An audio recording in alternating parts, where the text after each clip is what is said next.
तर नमस्कार, तुम्हा दोघांचंही आपल्या ईस्ट मराठी या चॅनलमध्ये मी मनापासून स्वागत करतो. तर मंडळी, कलर्स मराठीवर 6 ते 11 ऑक्टोबरला धुमाकूळ होणार आहे, कारण 2 मालिकांचा महासंगम आपल्याला पाहायला मिळणार आहे. आणि त्याच निमित्ताने इंद्रायणी या मालिकेतील इंदू आणि आदू आपल्यासोबत आहेत. तर सर्वप्रथम कसे आहात तुम्ही दोघं पण? खूप मस्त, मजा. तर आता हा महासंगम पार पडतोय आणि त्याचं शूटिंग सध्या चालू आहे. तुम्ही किती एन्जॉय करताय? कारण हेक्टिक शेड्यूल असेल आणि पिंगा ग पोरी पिंगा या टीम सोबत काम करताना तुमचा अनुभव, ओव्हरऑल एक्सपिरियन्स कसा आहे? किती मजा करताय? एकतरी प्रोसेस खूप मज्जा येते मला करायला, कारण वेगवेगळ्या डिरेक्टर सोबत आम्ही काम करतोय. ही एक ट्रीटच असते एका आर्टिस्टसाठी. आणि दुसरी गोष्ट की आम्ही महासंगम शूट करतोय याची अजिबात फिलिंग येत नाहीये, कारण सगळं इतकं इझिली होत आहे. सगळं एकदम छान सुरळीत शूटिंग चाललं, असं वाटतं रेग्युलर शूटिंग आहे, महासंगम नाहीये. इतके हेवी सिक्वेन्स आम्ही करतोय. आता आदूचं फायटिंग सिक्वेन्स झाला, मग आता आमचं त्याची अवस्था बघितली, पण तो इतका एन्जॉय करतोय ना. थकलाय हे तो एन्जॉय करतोय खूप. खरं तर हेक्टिक नाही म्हणता येणार याला, कारण ज्या कामात आपल्याला मजा येते ते हेक्टिक वाटत नाही तेवढं. आणि मुळात आम्हाला आधीपासूनच 18-19 तास काम करायची सवय, त्याच्यामुळे आम्ही ते सगळं एन्जॉय करतो जेवढं असेल तेवढं. आणि आम्हाला कधीच आम्ही थकलेलो वाटत नाही आम्ही त्याच्यानंतर सुद्धा. तर आता पण इथे तेच फाईट सिक्वेन्स जेव्हा चालू होतं तेव्हा खूप वेल कोरिओग्राफ्ड आहे. चांगले फाईट मास्टर्स आले जे आम्हाला चांगलं कोरिओग्राफ, म्हणजे विदाऊट एनी इंजुरी आम्ही असे टेक्स दिलेत की खूप भारी दिसतंय जे काय, म्हणजे आम्हालाच बघताना खूप सुंदर वाटतं. आणि दोन्ही हिरो मनोज आणि आदोक्ष इतके हिरोईक दिसतात ना, आणि इतके भारी दिसतात स्क्रीनवरती. आम्ही पण आता आमची पण एंट्री होणार आहे, आणि मग आमची एंट्री झाल्यानंतर काय होणार आहे ते तुम्ही बघा महासंगमला. येस. आता तुमचं ऑनस्क्रीन बॉन्डिंग तर आम्ही बघितलेलंच आहे, पण ऑफस्क्रीन बॉन्डिंग कसं आहे तुमचं?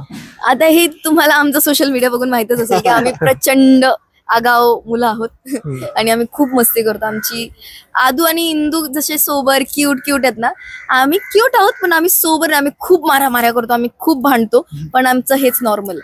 येस. आता मालिकेत आपल्याला बघायलाच मिळतं की इंद्रायणीला किती प्रश्न पडतात, लहानपणापासून प्रश्न पडायचे. पण तसं रिअल लाईफ मध्ये पण आहे का, की आईने सांगितलंय आता की तू लहानपणी खूप प्रश्न विचारायचे? लहानपणी विचारायचे, आता मी विचारत नाही, माझे मला पडतात आणि मग काही काळानंतर ते माझे मलाच सॉल्व्हही होऊन जातात. त्यामुळे मी जास्त विचारत नाही, तर स्वतःलाच माझं डोक्यात चालू असतात गोष्टी. भयंकर मॅच्युरिटी आहेच. तुला सांभाळते म्हणजे आहेच. अगं हो, मी मजा केली. अच्छा, तर आता प्रेक्षकांना माहिती आहे इंद्रायणी मालिकेवर ते खूप प्रेम करतायत, तर प्रेक्षकांकडून तुम्हाला कशा प्रकारचे डीएम्स येतात, कशा प्रकारचे ते तुम्हाला फीडबॅक, प्रतिक्रिया कळवतात? आम्हाला तर खूप प्रेम देतात. आता जितके आम्ही कमेंट्स वाचतो काही पोस्ट केल्यानंतर, किंवा आम्ही एकमेकांचे फोटो पोस्ट केले सोबत, जेव्हा कमेंट्स येतात इतकं प्रेम असतं लोकांना, आम्ही इतके आवडतोय. त्या सगळ्यांना आमच्याकडून खूप खूप खूप थँक्यू. असंच प्रेम करा आमच्यावरती आणि आम्ही पण मन लावून काम करत राहू. आणि खूप जण हॅशटॅग क्यूट जोडी म्हणून पण आम्हाला ट्रेंड मध्ये आणतात, की आपल्या नावाचं पण काहीतरी हॅशटॅग होतं ना, निशांची केलं होतं. आणि आदू इंदूचं काय होतं, काहीतरी एक मस्त हॅशटॅग. बरं आम्हाला आठवत नाही, पण तुम्ही कमेंट मध्ये नक्की सांगा आमच्या आदू आणि इंदूचं हॅशटॅग काय होऊ शकतं. अंदू पण आहे. अच्छा, हा, इंदू. अच्छा, ओके. तर आता तुम्हाला ना कलर्स मराठीवरील तुमची मालिका सोडून इतर 5 मालिकांची नावं सांगायची आहेत. एकानं 3 सांगा, एकाने 2 सांगा. चालेल? सिंपल आहे, आम्ही सांगू. तुळजा भवानी, पिंगा ग पोरी पिंगा, अशोक मामा, इंद्रायणी आणि स्वामी. ओके. तू क्रम चुकवला ना, म्हणून मला जो आठवला मी तो घेतला. ओके. जर तुम्हाला लाईफ मधून एखादी गोष्ट डिलीट करायची असेल, मग ती कोणती असू शकते? एखादी सवय असू शकते किंवा काही, तर ती कोणती असेल?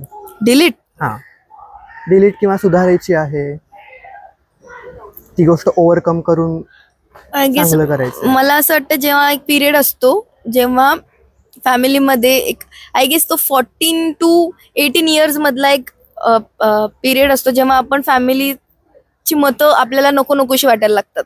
आणि तेव्हा खरं तर आपल्याला त्या मतांची जास्त गरज असते, पण आपल्याला असं वाटतं आपण आता मोठे झालो, आता मी कॉलेजला जाते, तर तो काळ मी बदलेल जर मी बदलू शकले तर. नाही, मला काहीच डिलीट करायचं नाही आणि काही सुधरवायचं पण नाही, कारण मला असं वाटतं की everything happens for a reason. जे आतापर्यंत माझ्या आयुष्यात घडलं ते होणंच होतं, आणि त्याच्यामुळेच कदाचित मी इथे असेल, म्हणून मग मला काहीच बदलायचं नाही आणि काहीच सुधारायचं. येस सर, तुमची जोडी आता इतकी लोकप्रिय झाली आहे, जसे तुम्ही मगाशी म्हणालात की हॅशटॅग्स वगैरे हे करतात, घरच्यांकडून कशा प्रकारे प्रतिक्रिया असतात? आमच्या घरच्यांना खूप आवडतो, इतकं आवडतं हिच्या घरच्यांना की हिची आई स्वतःच आली इथे. आणि माझ्या आधी याला भेटली. मला झप्पी नाही, त्याला आधी जवळ घेतलं. Okay okay. जर अभिनय क्षेत्रात तू नसतीस तर कोणत्या क्षेत्रात तुला पाहायला मिळालं असतं? Choreographer of course. ओके. आणि आदिरा?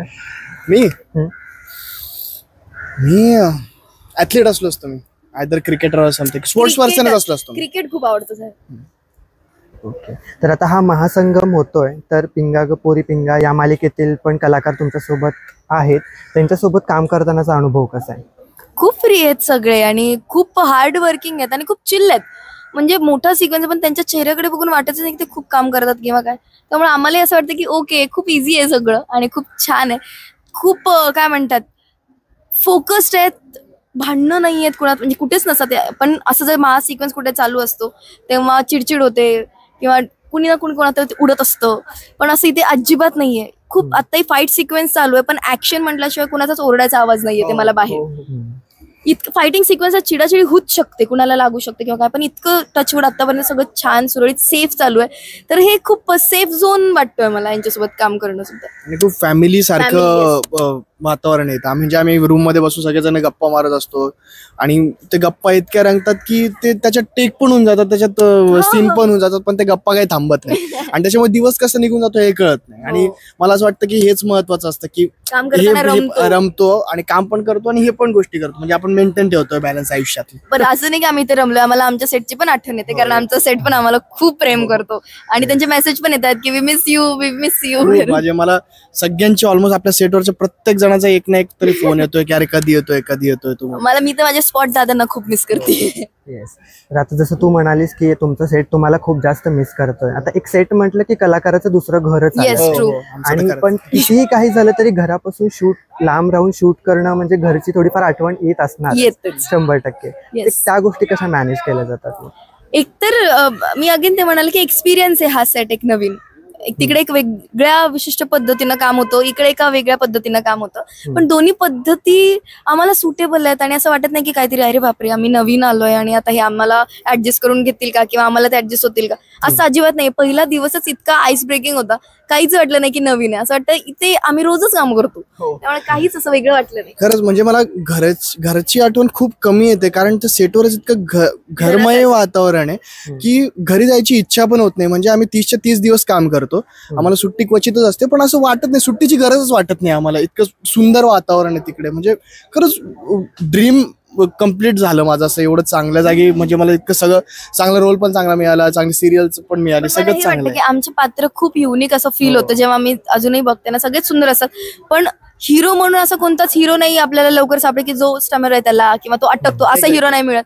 किंवा माझं इंद्राणीचं पात्र एवढं त्याला लेअर आहेत, मी फायटिंग करून झालीये, मी रडून झालीये, मी सगळे इमोशन्स एक्स्ट्रीम लेवलला फील करून झालेले आहेत. सो इतके डेप्थचे पात्र लवकर करायला मिळणं हे नशीबच आहे आणि आमच्या नशिबी ते आलेच होत. त्याच्यामुळे आम्ही आमच्या सगळ्या कलर्स मराठीचे आभार मानतो, प्रोडक्शन पोतडी एंटरटेनमेंटचे सुद्धा आभार मानतो. येस. तर आता आपण एक छोटासा रॅपिड फायर घेऊ. लेट नाईट शूट की early morning shoot? Late night. Okay. Coffee की चहा? कॉफी. चहा. ट्रेडिशनल की western? Traditional. Western.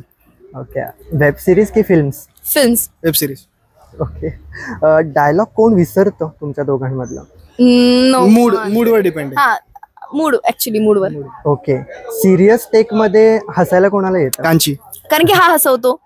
Okay. Set वरती लेट कोण येतं? कोणीच नाही. ओके. सेल्फीज काढायला कोणाला जास्त आवडतं? कांची. ऐक ना आदू, तू काढतोस सगळे, तुझा मोबाईल चेक कर. मी मजाक म्हणून ते चिडवण्यासाठी सेल्फी काढतो, पण तो कधी काढतो. चिडलेली असेल की मुद्दा. ओके. मुमेंट राहावी म्हणून. ड्रॅमॅटिक कोण आहे लाईफ मध्ये, रिअल लाईफ मध्ये? दोघे खूप ड्रामॅटिक आहोत आम्ही, म्हणून कदाचित आमचं जमतं. ड्रामा करत नाहीस तू? हा म्हणजे हो. हा ड्रामाच होता बाय द वे. ओके.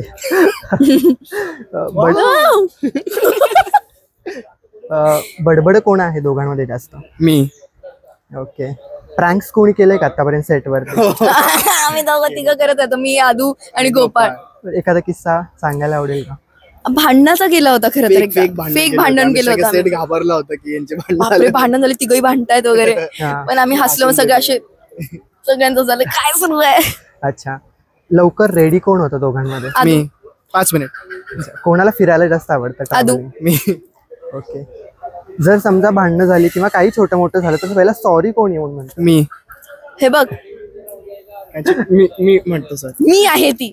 हा अजिबात सॉरी म्हणत नाही. त्याला त्याची चूक जर असेल ना, त्याला मला 10 घंटे समजावं लागतं. खूप कमी वेळ ऐका करतो. मार्गशीर, त्याला समजावं लागतं की आधू मला याचं वाईट वाटलंय, तू सॉरी म्हण. मग त्याला खूप काळानंतर रिअलाइज होणार, मग एवढं असा कोरडा आहे तो. पण हीच केमिस्ट्री जशी तुमची ऑफ स्क्रीन आहे तशी ऑन स्क्रीन पण तेवढीच गोड दिसतीये. अरे, thank you. आणि आता हा महासंगम 6 ते 11 ऑक्टोबर आपल्याला पाहायला मिळणार आहे. आपल्या प्रेक्षकांना तुम्ही याविषयी काय सांगाल? खूप मेहनत करतोय, खूप जास्त. सगळेच अख्खं युनिट आम्ही सगळेजण मेहनत करतोय. आणि आम्ही इथे जरी असलो तरी आमचाही सेट तिकडे मेहनत करताय, कारण की आमच्या बँकिंग पण जाऊ नये ते पण बघणं आहे. दोन्ही सेट सगळे मेहनत करतायत. तर ही मेहनत वाया जाऊ देऊ नका. आमची मेहनत बघा आणि कशी वाटली कमेंटमध्ये नक्की सांगा. येस.